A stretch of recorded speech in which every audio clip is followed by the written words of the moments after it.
Hello everyone, इस video में हम लोग metal metal insoluble salt anion के बारे में पढ़ेंगे। ठीक है, तो ये ऐसा टॉपिक है जिसमें कि आयनिक इक्विलिब्रियम और इलेक्ट्रोकेमिस्ट्री दोनों के कंसेप्ट्स मिक्स्ड हैं। तो चलिए सबसे पहले इसका सेटअप समझते हैं। सेटअप समझने से पहले एक बात है, खुद को कन्विंस करना कि जो इलेक्ट्रोड होता है वो सिर्फ एक तरीके का नहीं होता है। जैसा कि हम लोग बचपन से पढ़ते हैं कि एक रॉड डिप्ड है और उस इलेक्ट्रॉन लूज़ कर रहा है और इलेक्ट्रॉन कैरी हो रहा है। ऐसा ज़रूरी नहीं है कि सिर्फ वही एक इलेक्ट्रोड है। इलेक्ट्रोड का काम है कि इलेक्ट्रॉन कैरी करना, एक जगह से दूसरी जगह ले जाना।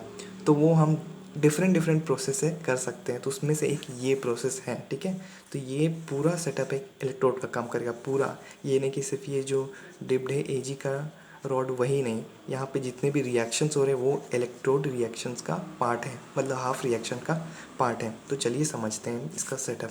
तो सबसे पहले यहाँ पे एजी का एक रॉड है जो कि लिया गया है यहाँ पे, और यहाँ पे AgCl का सॉल्ट का कोटिंग हो गया है इसी के ऊपर। ध्यान रखिएगा, इसी के ऊपर। यहाँ पे जो भी सॉल्ट हम लोग को लेना है वो स्पैरिंगली सॉल्युबल सॉल्ट लेना है, क्योंकि स्पैरिंगली सॉल्युबल सॉल्ट जो होता है हम लोग पढ़े हैं हाल ही में कि वो बहुत कम घुलता है। तो यहाँ पे इस सॉल्यूशन में पहले से Cl माइनस आयन लिया, एनायन जो भी होगा वो इसी सॉल्ट का होगा।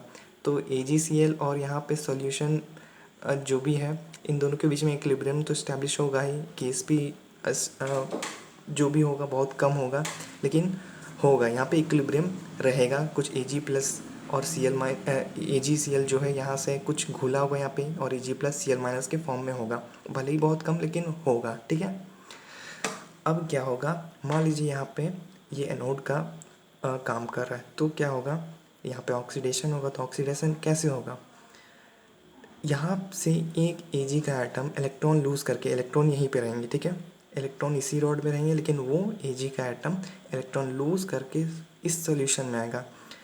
अब बोला जा सकता है कि ये तो मेटल है, लेकिन हर मटेरियल कुछ ना कुछ पोरस होता है। तो यहाँ पे भी हम मानते कि पोरस है और ये इस सॉल्यूशन में आता है। अब जैसे ही Ag प्लस के फॉर्म में यहाँ आएगा, क्योंकि Ag प्लस का पहले से कुछ वो तो होगा ही इस सॉल्ट से। अब ऐसे ही केस भी बहुत कम होता है स्पैरिंगली सॉल्युबल का, उसमें से Ag प्लस दे देंगे तो एक तो इक्विलिब्रियम जो है वो तो डिस्टर्ब हो गया। अब इक्विलिब्रियम को रीस्टैब्लिश करने के लिए क्या होगा, प्रेसिपिटेशन होगा ऑब्वियसली।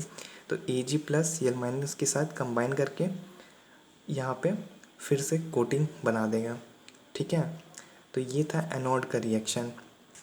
अब मान लीजिए यहाँ पे ये कैथोड का काम करे पूरा सेटअप, तो उसमें क्या होगा कि जो भी सॉल्यूबल हुआ होगा AgCl, उसमें से कुछ Ag प्लस जो होगा वो इलेक्ट्रॉन गेन करके यहाँ इस रॉड में आ जाएगा। अब क्या होगा, Ag प्लस यहाँ से आ गया, फिर से इक्विलिब्रियम डिस्टर्ब हुआ, तो फिर उसको इस्टेब्लिश करना होगा। तो इस AgCl का इस कोटिंग से क्या होगा, हल्का सा अमाउंट ऑफ Ag प्लस और Cl माइनस टूट जाएगा, मतलब वो डिज़ोल्व हो जाएगा जो, और इस सॉल्यूशन में आ जाएगा। हम पहले ही बताए थे कि AgCl यहाँ पे सॉलिड है, पहले ये डिज़ोल्व होगा, AgCl एक्वस बनाएगा, उसके बाद वो अपने तुरंत कंस्टिट्यूएंट आयन्स में टूट जाएगा। तो ये सिर्फ बेसिक चीज़ें थी, और आगे की चीज़ें अगली वीडियो में पढ़ेंगे। उसके रिएक्शंस हैं जो कि अगली वीडियो में हम लोग समझेंगे। Thank you.